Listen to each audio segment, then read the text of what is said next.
Bite कर लेते हैं देखकर लगता है कि age is just a number. Very kind of brand के लिए proper brand Thank you, ambassador ji. हमारे सामने खड़े। आप बहुत बहुत प्यार से आपने ये इंट्रोडक्शन दिया है, उसके लिए बहुत बहुत शुक्रिया। Thank you ji. सर मैं आपसे जानना चाहूँगा, शुरुआत हुई इस ब्रांड को लेकर, आप अगर अपनी केयर की बात करें, स्क्रीन रूटीन की, किस तरीके से मेंटेन करते हैं आप अपने आप को, क्योंकि आपके एज को पहचाना बहुत मुश्किल हो गया है। सर अगर मैंने आज इसका खुलासा कर दिया तो ब्रांड वाले मुझे यहीं से निकाल देंगे क्योंकि टू बी वेरी ऑनेस्ट मेरा मानना है कि personal grooming is all about you know hygiene to begin with, you know पहली बात तो वो है। मैं इतने ज़्यादातर प्रोडक्ट्स खुद इस्तेमाल नहीं करता, बट ख़ास तौर पे there are only a few things that I need to take care of, like when it's exposure to sun, you know, तो उसका जाहिर सी बात है there will be an SPF। Now of course जब मैं 14 या 15 साल का था और वहाँ से दाढ़ी आने लगी, और अब जाके अब इस उम्र में मुझे एहसास हो रहा है कि काश थोड़ी मैंने उस समय देख रेख कर ली होती, और उस समय ये प्रोडक्ट हुआ नहीं करता था जब हम छोटे थे, तो ग्रूमिंग के लिए we want really well educated about it. आजकल अवेयरनेस स्प्रेड हो गई है कि मेंस ग्रूमिंग का एक सेक्शन भी है ना, क्योंकि हमारी सुंदरता और हमारे ग्रूमिंग के लिए ज़्यादातर प्रोडक्ट्स हुआ नहीं करते थे। तो मैं उस पीढ़ी का एक बच्चा था और हूँ जो सिंपल एक साबुन के साथ आता, अपना हाथ मुंह धोता। आज भी मैं ज़्यादातर तो वही करता हूँ, बट आई थिंक जैसे जैसे एक्सपीरियंस मिला है, जैसे जैसे काम के साथ एक्सपोजर मिला है, I think it's very important for everyone to understand the importance of not just grooming from a look point of view, but from a health and from a personal taking care of yourself point of view also. And जैसे beard serum की मैं बात कर रहा हूँ तो बहुत important होता है, क्योंकि I didn't know कि under the beard also you can get dandruff, you can get rashes, there are, you know, skin problems that you can get. So of course those people who like to maintain their beard, they must use you know, things like that. Then there's a lip scrub, you know, things, simple things like this. अभी हम day to day हम एहसास नहीं करते, but दांत तो brush करते हैं, दांत मंजन करते हैं, बट दांत के आगे भी तो कुछ है जो हर दिन किसी ना किसी चीज़ से एक्सपोज हुआ जा रहा है। कभी आप सिगरेट पी रहे हैं, कभी आप कोल्ड ड्रिंक पी रहे हैं, कभी आप चॉकलेट खा रहे हैं, कभी कुछ ना कुछ, the sun, the exposure, the work, धूल मिट्टी, look at the environment nowadays also, you know. मैं आज यहाँ आते आते मैंने अपने भाई से कहा, ऐसा आज सुबह तो गाड़ी धुलाई थी, है ना, और ऑलरेडी गाड़ी इतनी गंदी लग रही है। तो आप एहसास नहीं करेंगे कि आपके आँखों से आप देख नहीं पाते कि क्या क्या चीज़ें हैं। तो we don't realize these things, but as you age, फिर ऐसा सडनली एक दिन आप अपने चेहरे को देखोगे आईने में और कहोगे, यार what suddenly has happened, why am I suddenly looking old.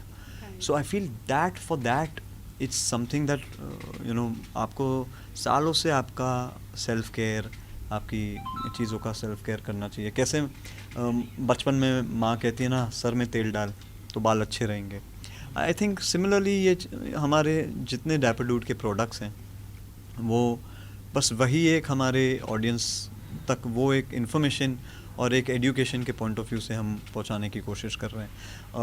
Of course जैसे आपने इंट्रोडक्शन दिया, वो इंट्रोडक्शन सुन के मैं थोड़ा हिल गया, क्योंकि पहली बात तो बहुत प्यारा था, बट डैपरडूड का ब्रांड नेम ही इतना बड़ा है और इतना स्ट्रॉन्ग है।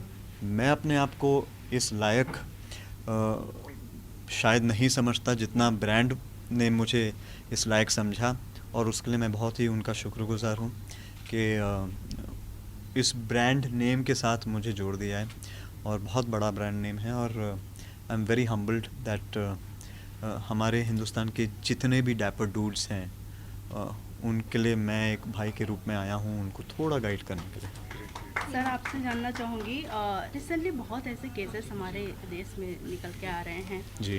रिसेंटली कोलकाता, फिर आप कुछ बताना चाहेंगे, क्योंकि मैनी मोर सेलिब्रिटीज इस पे अपना मैम मैं बस इतना ही कह सकता हूँ, तो मेरे घर में भी एक बेटी है, राइट, मेरी भी एक बच्ची है। राइट, जाहिर सी बात है कि एक पिता के रूप में, एक भाई के रूप में, एक बेटे के रूप में मेरी आवाज़ भी उठेगी, और ऑब्वियसली मेरे दर्द, मेरे दिल में भी दर्द होगा, मेरे आंखों में भी आंसू आएंगे। Of course I have cried as much as the entire nation is crying today, and I'm in full support of all those who are making a big noise about this. This noise, this voice needs to be heard. जी ma'am. Kiran sir, किसी brand से associate होने से पहले आप कोई ऐसी 3 चीज़ें जो रिक्वायरमेंट रहती है आपके लिए तो देखते हैं? सबसे इम्पोर्टेंट तो पहले वो प्रोडक्ट मैं खुद ही टेस्ट करूँगा, है ना. मेरा इम्पोर्टेंट वो होता है कि ये प्रोडक्ट को अगर मैं, पहली बात तो क्या मेरे साथ ये रेजनेट होता है, क्या मैं ऐसे प्रोडक्ट्स खुद इस्तेमाल करूँगा, क्या मैं वाकई में इसका प्रवचन करूँगा, will I go and talk about this, should I go and promote this.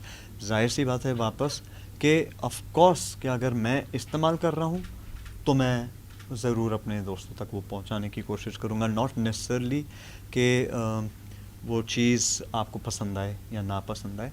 मेरा मानना है कि इम्पोर्टेंट है. शायद किसी और का मानना होगा कि यार I don't like to be natural, है ना.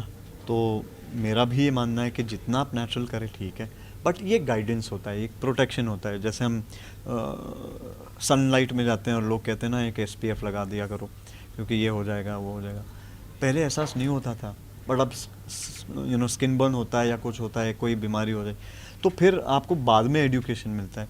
ऑफ कोर्स मैं खुद भी एजुकेट हो रहा हूँ इन चीज़ों से, और जितने ब्रांड्स के साथ अब तक मैंने एज एन एम्बेसडर मैं एसोसिएट हुआ हूँ, हमेशा मेरा ये रहा है कि चाहे वो कपड़ों के लेकर हो, कि मुझे लगता है ये फैशनेबल है तो मैं कोशिश करता हूँ कि मैं अपनी ऑडियंस तक कम से कम वो पहुँचाऊँ. सिमिलरली अगर मुझे लगता है कि मैं ये खाता हूँ या ये पीता हूँ, प्रोटीन शेक है या कुछ है, तो मैं अपने ऑडियंस तक वो कोशिश करता हूँ वो इन्फॉर्मेशन पहुँचाने की. बस. Thank you sir. Thank you. Thank you ma'am. Thank you. क्या बात है. लाइट राइट है sir. Sit to your left, sir. Okay. Right. Say that.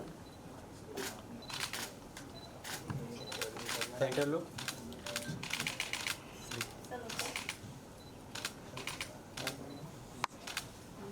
Sir, यार.